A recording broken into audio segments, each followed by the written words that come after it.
Okay, the last part of the 3.2 section is the vertical line test. This is the part that I couldn't quite fit on the other one.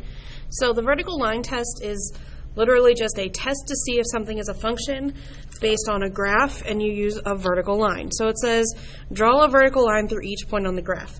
So if you notice, here are points, and this is that graph that we had earlier. So there's actually two separate points here.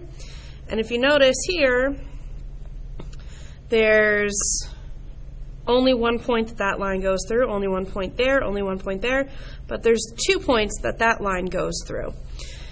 So because one of the vertical lines touches more than 1 point right there, that means that this fails the vertical line test, so it is not a function. Again, this is the same graph that we drew over here. So just to reiterate that, let me get a different pen here. If you draw a vertical line, only 1 point, only 1 point, 1 point, but this one has 2 points that it goes through. So that's why it is not a function.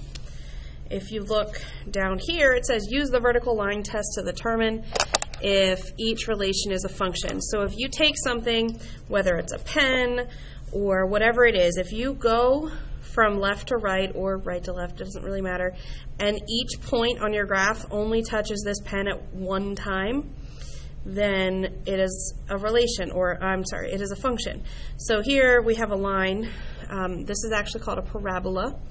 So whenever we are touching the line of the parabola, we're only touching the pen one time at any given point. So this is a function. This one over here, if you notice, it's touching twice. It's touching up here and down here. So because of that, this one is not a function.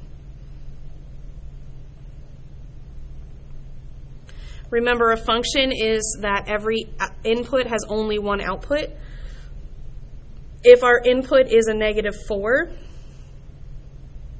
our output would be both here and here. So that's why it's not a function. It has more than one output.